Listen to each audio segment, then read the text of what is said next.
Hi everyone, welcome to a poker vlog with a bit of a difference. Poker with kids. Fuck it, let's go. Don't tease me. Let's play some fucking cards. Hey everyone, welcome to episode number 22 of the poker vlog. Another one coming to you from the Gold Coast. This time a little bit different from what you might normally expect from the Gold Coast. We're up in the hills, kind of to the north and a bit inland from the actual coast itself. You can kind of see off into the distance over here, bit of the high rise you might normally expect with the Gold Coast. And behind me we've got our little sort of white bits over here and over here are little crossings or bridges with the main motorway that runs between the Gold Coast and Brisbane. Anyway, we're not really here to talk geography and local sites and attractions, so let's get into some poker. In the last vlog I talked about some of the poker that I played on my way up to Queensland, whether that was the Vic State Champs just before I left Melbourne or some games I played in Sydney. Now that I'm up in Queensland proper, let's run through some stuff that I played up here in Queensland since I've been here. Literally the day after I arrived, the WPT League, they'd been running their big quarterly poker championship, Queensland Quarterly Poker Championship. And interestingly, this was actually held in Tweed Heads, just over the border in New South Wales. That had been running from, I believe it was the Friday, Saturday and Sunday. I arrived on the Saturday, so I went down there on the Sunday and played a couple of events, a Hold'em event and an Omaha event. The Hold'em event was reasonably big. While all this was going on, they still had their main event as well as the later stages of both a high roller and a super high roller event from memory. So they had a field of just over 100 players for the Hold'em event. Paid, I think it was around, actually no, it would have been around 150 players. Would have paid just under, I think, top 18 or something like that for the Hold'em tournament. And I managed to get knocked out at about 40th. Usually kind of tournament stuff, few spots here and there that either went my way or maybe I could have played a little bit better, but hung around for a while, but not quite enough to make the cash in the Hold'em tournament. Having said that, once that one finished, had a little bit of a break and then jumped into a Potley Manohar event. And although I was sort of struggling for quite a big portion of it, hovering around start stack or just above or just below, for much of it, when it actually got down to the last sort of 3 or 4 tables, managed to pick up a few hands that went my way. As is often the case with Potley Manohar, the flips really are flips, and managed to obviously chip up and made it all the way to the final table. They had, again from memory, I think it was around 80 players, 70, 80 players for it. I think they paid top 8 for that. They were running it 6-handed, and the final table was actually 7-handed. So yeah, won some hands at the right time, and obviously if you're going to win some hands, do it at the end of the tournament rather than the start of the tournament. And yeah, that got me all the way to the final table. I was one of the shortest stacks at the final table, but some interesting hands early on in the final table. Saw a few people get crippled and get knocked out, and I managed to kind of almost limp my way into 4th, which was a reasonable payday relative to the buy-in at least. So that more than made up for obviously both buy-ins for the Hold'em and the Potley Manohar event. Picked up a couple $100 over the top of that, so that was always nice. And just a few photos from the event. We just got their promotional material, the starting stack in the deep stack Hold'em event. A few of the photos that their official photographer took on the day. And when we get to the final table, which is the next photo, it was actually the lady third from the left who actually took down the tournament. But overall, good day. I've also played a fair few sessions at the Star. We'll get to the Star in a little bit. But the other sort of events I played in one APL event.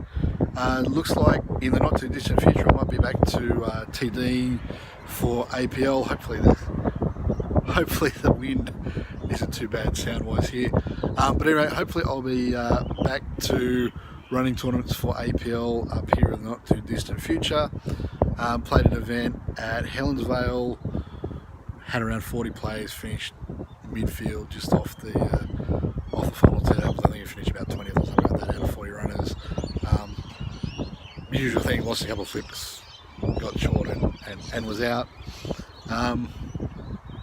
Also played in the qualifier for the Australian Poker Tour. They've got another big series up here in a couple of weeks at Southport, and played in a qualifying event where they had, I think it was about 10 seats they guaranteed for the main event at Acacia Ridge, just on the south side of Brisbane.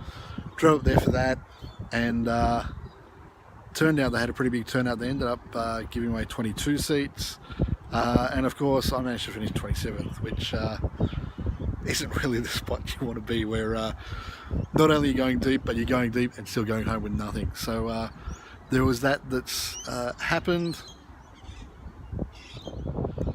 But the place that I'll probably be playing the most since I've been up here is the Star, formerly Jupiter's, and last time I was up here in September last year for the last big APT series. I suppose you could say I was a bit critical of the room, given that they were playing a 2-4 game with $2 chips and all the mucking around with the change and chips that didn't match the name of the casino, and all sorts of issue with decisions and things being very slow, that kind of thing. A couple of things have changed. First one, and most noticeable, they've upgraded their chips. They've actually gone and changed all the chips, got themselves a whole bunch of $1 chips, so they don't have quite the dilemmas that they had previously with change. So that is obviously a change for the better. Having said that, a lot of the previous issues are still there. Tables are 10-handed. Nothing particularly wrong with 10-handed tables if that's what you want to do. Buy-in for the game, it's 2-4 buy-in, 100 to 400, which is, I suppose, okay, 25 to 100 big blinds. The normal raise is opening raise is sort of 15 to 20, although I have seen it vary as small as 10 and up to 25 as an open raise. With limpers, I've seen raises as big as 50. So plays pretty big for a 2-4 game, and I actually did something interesting the other night, and decided to obviously while I was playing, just take some little notes and look at things like the rate collection and stuff like that. And this is going to scare particularly some people in America. Having said that, the game is still good. So the rate structure here, it's exactly the same as the Star in Sydney. So 10% capped at $10, but if the pot is $150 or over, they take 15. So you get this weird in-between level where if you have a pot that's like $130, they only take $10. As soon as it gets over $150, they take 15. Obviously, if you get a bigger pot, it's 15 as well. So I was at a relatively short session the other night. I was only there for 2.5 hours or so, and again, as I said, decided to keep a check on the rake, and lo and behold, they're taking roughly, you're looking at getting around about 30 hands an hour, so roughly 2 minutes a hand, and the rate they're taking in that time is in the ballpark of $200. You're getting quite a few hands that are getting all the way up to a $15 hand. $15 rake, big hands, probably about 20% of pots, a limp pre-flop. One thing they do, I think, in relation to the old, when they did have $2 as their standard chip, if the pot is under $20, they don't actually take a rake. So if you, let's say it's limp 4 ways and there's 16 in the pot and you bet on the flop and take it down, they don't rake that. Also pre-flop, obviously if the pot does go over 20, they do still rake it. So for example, you might have, let's say someone raised to 15, someone else re-raised it to 50 and everybody else folds. When you add in the blinds and that kind of thing, the pot is going to add up to around the $35-40 mark. So they'll take that percentage out pre-flop. I know there's a lot of places in America, if there's no flop, there's no rake. Not the case here in Australia. It's 10% as long as cards have been dealt. As I said, the game, having said all that, is still pretty good. Another interesting thing I did the other night was actually take a look at the amount of money on the table and the stacks that were there. So in the 10-handed game that I was there, the stacks range anywhere from $100 up to around about $1,000, and altogether on the table, out of the 10 players, there was about $3,700 on the table when I sat down. So the average stack for all the players was around the sort of $350-400 mark, which is close to the max initial buy-in. But having said that, with $200 coming off the table in rake, that's pretty significant in terms of a percentage of what's coming off the table. It's actually not just a few dollars here and there, but you're talking in the hundreds of dollars as well. Add to that a few little quirks. It's a star property, so they use the little single deck shoe that they started a few years ago up in Sydney. They use that one there. They're a pretty big 10-handed table. The dealer sits sort of well and truly into the table, and the chips aren't stored in a tray that's on the felt in a chip tray. They're actually underneath the table in a drawer. So anytime the dealer has to change chips, again, the chips actually don't go down a drop box like they do in a place like Crown in Melbourne. The chips go back in the drawer underneath the table. So at the end of every hand, you've got the dealer rolling back the chair, pulling out the drawer, putting whatever rate they take. If they need to get changed, they'll take that as well. Often multiple times, because you might need change before the flop, because it's a $4 thing. You got people paying in $5 chips, so you get the dealer roll back on the chair, pull out the drawer, get the $5 or $10 chips that they need to give change, then give those out to the players, fix up the pot, then deal out the board, all that kind of thing. And then when they get to the end of the hand, they've got to do the same thing to put the rake in the drawer. So that's very, very slow. Every hour without fail, the floor manager comes around to check the float. So again, the dealer has to sit there, roll back on the chair, pull out the drawer, so that the manager can count all the chips. Any of the big chips that get cut down as well. So if there's any $1,000 chips, $100 chips, they get cut down, so they get a precise number rather than just an approximation. So that takes up more time. I know we also had a marked card. I think I'm not saying it's a really unusual place where it got marked, so there was probably something from the shuffling machine. Having said that, it was a bit fortuitous that the higher up pit boss was actually in the area. The floor manager for poker, who also does a few of the table game poker ones, like Mississippi Stud, Caribbean Stud, that type of thing, 3-card poker, those type of poker games against the house. He's also supervising those as well. He's given somebody a call. The pit boss has come over with 2 new decks of cards. So again, that's something else that slowed down the game a bit, because that was essentially a 5-minute break where they're changing cards, checking the cards, signing them off, checking the fronts, checking the backs, all that sort of stuff, and all the paperwork that is associated with changing decks of cards in the casino. So it really is a fairly slow game. As I said, 30 hands an hour was the quickest that I saw, and in that time I think on an hourly, I think the smallest amount that got taken for an hour was around about 190, and there was 1 hour that it got up to sort of 212, I think, for an hour. So around about 200 an hour coming off the table. Having said that, the players themselves, there's probably about 50% who you consider regulars, who I've seen in there on multiple occasions. Some of those are reasonable players, but some of those are not that great either. And it's just simply a case of trying to take everybody to value town as much as you can. The big pots that I've actually lost, one time I managed to get kings all in pre-flop against aces for 200 big bets. It was like $750, $800 pot. And having said that, in thinking about it afterwards and in hindsight, knowing the player, I think I pretty much could have folded the king's face up and been right, because in this game, 3 bets, 4 bets, especially from particular players, they're literally capping their range at kings plus. There's no way that some players are doing anything like a full bet with anything less than kings, if not only aces. A couple of players might be a little bit different.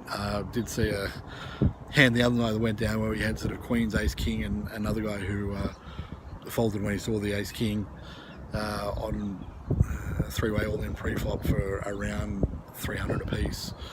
But having said that, the games are eminently beatable. I'm not exactly a huge fan of the game, but having said that, I haven't had too many losing sessions, and most of those have been ones like the other night when I managed to lose that the not so good race with kings against aces for over $700, which obviously would have turned the night around, instead of being a small loss to be a pretty decent win for a 2-4 game. Other things about the room, there's 6 tables that they've got there. Having said that, midweek 2 tables is the standard. There's one 5-5 game that will normally get up, and a 2-4 game. Very occasionally midweek you'll get a second 2-4 table. Weekends they might get up to 4 tables running is the most I've seen so far. That's like Friday, Saturday night, and they'll basically do one table of 5-5 and the other 3 tables 2-4. So they haven't actually utilised the whole poker area that they have.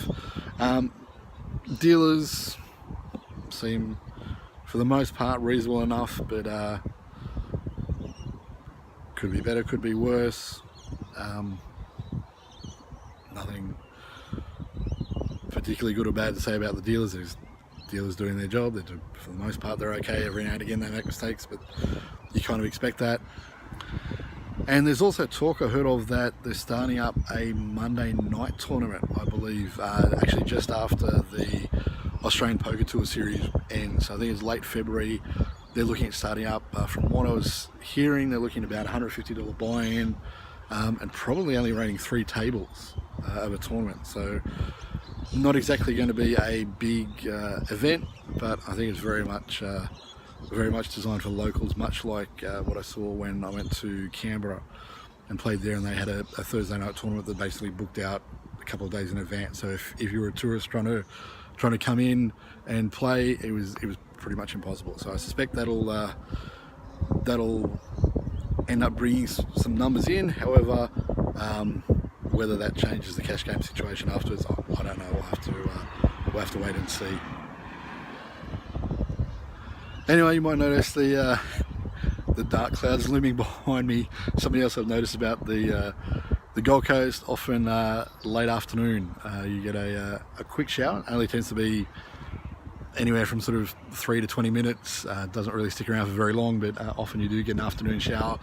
So hopefully before I can get out of the potential weather, might wrap this vlog up. That's sort of early impressions of poker on the Gold Coast from what is now a local's perspective. So thanks for watching. Again, if you like the video, feel free to hit the like button, subscribe, bell for the notification, all that kind of stuff. Again, I'll try and get videos out hopefully once a week, maybe once a fortnight, but I'll definitely try and get some more content up as we go. So thanks again for watching, and hope to see you next time. Thanks.